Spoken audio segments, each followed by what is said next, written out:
வணக்கம். ஸ்டூடெண்ட் மாடியூலை எப்படி சர்டிஃபை பண்ணுறது நம்ம இந்த வீடியோவில் பார்க்கலாம். அதுக்கு UDAIS plus student module search பண்ணிக்கோங்க. செலக்ட் ஸ்டேட்டுங்கிற இடத்துல தமிழ்நாடு செலக்ட் பண்ணி கோங்கிற பட்டனை கிளிக் பண்ணிக்கோங்க. இப்போ உங்கள் ஸ்கூலோட யூசர் ஐடி அண்ட் பாஸ்வேர்ட் கொடுத்துட்டு கீழே கொடுத்துருக்க கேப்சாவே என்ட்ரு பண்ணி லாகின் பண்ணிக்கோங்க. கரண்ட் அகாடமிக் இயரை செலக்ட் பண்ணிக்கோங்க. இப்போ ஸ்கூல் சர்டிஃபிகேஷன் ஸ்டேட்டஸ் நாட் சர்டிஃபைன்னு இருக்குது. இப்போ நம்ம அதை சர்டிஃபை பண்ண போகிறோம். மேலே உள்ள ஆரோ கிளிக் பண்ணிக்கோங்க. ஸ்கூல் சர்டிஃபிகேஷனை செலக்ட் பண்ணிக்கோங்க. இப்போ ஸ்கூல் சர்டிஃபிகேஷன் மாடியூலில் பாருங்கள் நாட் சர்டிஃபைன்னு இருக்குது. இந்த இன்ஸ்ட்ரக்ஷன் ஃபார் சர்டிஃபைட் டேட்டாவை கிளிக் பண்ணிவிட்டு நீங்கள் அந்த இன்ஸ்ட்ரக்ஷன் டவுன்லோட் பண்ணிக்கலாம். சப்போஸ் உங்களுக்கு எதுவும் எரர் வருதுன்னா அது என்ன எரரோ அதுக்கான சொல்யூஷனும் இந்த இன்ஸ்ட்ரக்ஷனில் கொடுத்துருப்பாங்க. உங்களுக்கு எரர் வந்துச்சுன்னா நீங்கள் இதை கோ த்ரூ பண்ணி அதை கரெக்ட் பண்ணிக்கலாம்.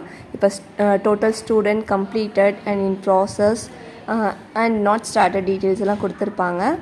ஸோ கீழே இருக்க நோட்டும் நீங்கள் கோ த்ரூ பண்ணிக்கோங்க. என்ரோல்மெண்ட் சம்மரி இருக்கும். அது கீழே டவுன்லோடுன்னு ஒரு பட்டன் இருக்கும். அதை கிளிக் பண்ணி நீங்கள் என்ரோல்மெண்ட் சம்மரி நீங்கள் எடுத்துக்கலாம்.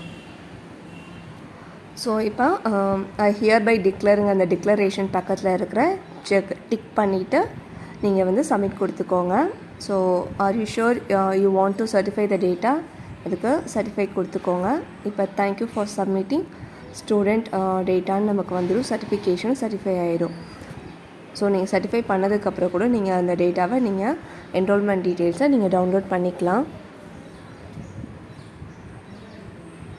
ஸோ இப்போ எனக்கு சர்டிஃபைன்னு சேஞ்ச் ஆயிடுச்சு சர்டிஃபிகேஷன் ஸ்டேட்டஸை. இப்போ டேஷ்போர்டில் போய் நம்ம செக் பண்ணிக்கலாம். நாட் சர்டிஃபைடு வந்து எனக்கு சர்டிஃபைன்னு சேஞ்ச் ஆயிடுச்சு. தேங்க்யூ.